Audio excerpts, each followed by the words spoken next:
The Japanese have this beautiful art called Kintsugi. When pottery breaks, they repair it with gold, making it more beautiful and stronger than before. This isn't just a cute metaphor for breakups. Psychologists have discovered that this is exactly what happens to people who heal properly from relationship endings. They don't just go back to who they were, they become better. But here's the catch. Most people skip the crucial steps that make this transformation possible. Let me show you how to become your own golden repair. Hey there, welcome back to my channel. If you're new here, I'm Nidhi Kapoor. And before we delve into today's video, I've got a small gift for you. In the description box below this video, you will find a download link for my free ebook, which is to help you live your best life possible. So feel free to download that. Now, let's get cracking. Ever wonder why your friend bounced back from her breakup in weeks while you're still crying over the same person months later? You're not broken. You're not weak. And no, you didn't love them more than she loved hers. The difference isn't about how deep your feelings were. Rather, it's about something most people never learn. Everyone tells you the same thing when your heart gets shattered. Time heals all wounds. Just give it time. You'll get over it eventually. Your mom says it, your friend says it, even your therapist might say it. But here's the thing. They're all wrong. Time doesn't heal heartbreak. Not by itself anyway. Dr. Antonio Pascual-Leone studied thousands of people going through breakups and found something shocking. For many people, emotional pain doesn't fade with time. It gets frozen, stuck, like a record player with a broken needle. You keep replaying the same hurt over and over. Some people actually say trapped in breakup pain for years, not months. Think about that person you know who still talks about their ex from 5 years ago. They're not dramatic, they're not attention seeking. Their brain literally froze the pain in place because they never learned how to process it. This happens especially after betrayal or toxic relationships, where trust gets shattered. The emotional baggage doesn't just sit there quietly, it actually grows heavier. You see, when you avoid your feelings or jump straight into distractions, you actually stop the healing process before it even starts. Your brain needs to work through specific emotional steps to accept that the relationship is over. But most people skip these steps entirely. Rather, they binge Netflix, they throw themselves into work, they download dating apps, they do anything except feel what they need to feel. Here's what makes it worse. Every time you check their Instagram, scroll through old photos, or hope they'll text you back, you're telling your brain the relationship isn't actually over. You're keeping hope alive in a place where hope needs to die. Your neural pathways literally can't start processing the loss because you're feeding them mixed signals. Some people heal faster than others, but it's not luck or genetics. They unconsciously follow a specific emotional sequence that moves them through the pain instead of around it. They don't know they're doing it. They just naturally process emotions in a way that works. But this sequence can be learned, and it can definitely be taught. The truth is, healing isn't about waiting for time to pass. It's about moving through specific emotional steps that create real change in your brain. You see, most people never learn these steps because nobody teaches them. But here's what's really wild. The first step isn't what you think it is. The 3-step process that actually works. Most people think step 1 is get over it. But psychologists discovered the real first step is actually the opposite.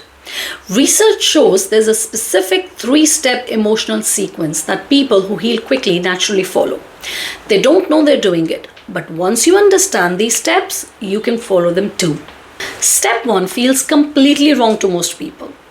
Instead of running from your pain, you move closer to it.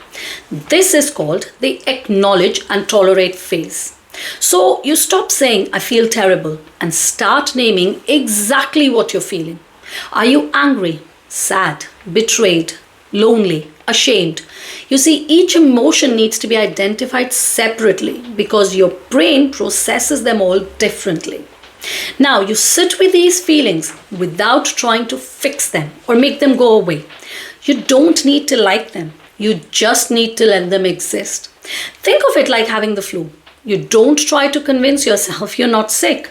You acknowledge it and let your body do what it needs to do to heal. Step 2 goes deeper than the breakup itself. This is where you address the older wounds that the relationship triggered. The feeling perhaps of not being good enough that didn't start with your ex. They were already there. Your ex just poked at them. Maybe you felt unlovable as a kid when your parents fought. Maybe you learned to doubt yourself in high school when your friends excluded you. This step involves separating your core human needs from what your ex specifically provided. You need love, connection, and validation. But you don't need their love, their connection, or their validation. And there's a difference. When you understand this, you start discovering what you actually need to flourish as a person. Step 3 is where healthy anger and grieving happens. This isn't about becoming bitter or hateful. It's about asserting yourself and mourning what you lost. You grieve both the good memories and the dreams that will never happen. The trips you planned, the future you imagined, the version of yourself you were when you were with them. Here's what most people don't know about emotions. They have what researchers call a vitality curve. They build up, peak, and then naturally fade. But only if you let them complete their cycle. When you suppress emotions or distract yourself, you interrupt this natural process. The emotions get stuck at the peak and never come down. People who follow this sequence recover faster because they're actually processing the loss instead of avoiding it. Their brain gets to complete the work it needs to do. They move through the pain instead of around it. They don't just get over their ex. They integrate the experience and become stronger. But even knowing these steps won't help you if you're sabotaging yourself with one specific behavior. There's one behavior that keeps more people stuck in breakup hell than anything else. And you're probably doing it right now. You check their Instagram. You scroll through old photos. You keep their number in your phone. Maybe you tell yourself you won't contact them, but you still look. This single habit is destroying your chance to heal. You see, your brain can't accept the relationship is over when you're still digitally connected to your ex. Every time you see their stories or check their posts, you're feeding your neural pathways mixed signals. Your brain thinks there's still a chance. It keeps hope alive in a place where hope needs to die. This isn't about willpower. This is neuroscience. Here's what you need to do instead. Delete their contact information. All of it. Phone number, email, social media handles.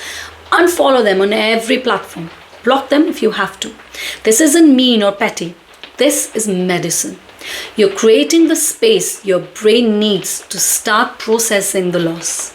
Now, grab a piece of paper and write down everything you couldn't do because of the relationship. Things you stopped doing, hobbies you gave up, friends you saw less, places you wanted to visit but didn't. This list shows you how much of yourself you lost along the way. It also shows you what you can reclaim. Gary Lewandowski, I hope I'm saying this right, and I hope he's not checking this video. Anyway, he studied people after breakups and found something amazing. People who left relationships that didn't help them grow actually felt relief, calm, and confident afterwards. They experienced what he calls rediscovery of self. They reconnected with parts of themselves that got buried in the relationship. This is where celebration comes in. Not celebration that the relationship ended, but celebration of who you're becoming. Start doing those things on your list. Pick up that guitar you stopped playing. Call that friend you lost touch with. Take the art class you've always wanted to try. You see, these activities accelerate healing because they help you remember who you are outside of that one relationship. The goal isn't just getting over your ex. Anyone can do that with enough time and distractions. The goal is becoming a more complete version of yourself than you were before the relationship. You want to discover parts of yourself that you never knew existed. You want to build a life so fulfilling that you won't trade it for your old relationship, even if you could have it all back. Think about those Japanese pottery masters again.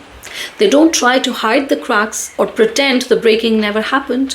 Rather, they highlight the breaks with gold because that's where the strength comes from. That's where the beauty lives. Remember, your breakup isn't something that happened to you. It's something that's happening for you, but only if you do the work. Gary found that 41% of people actually described their breakup as positive.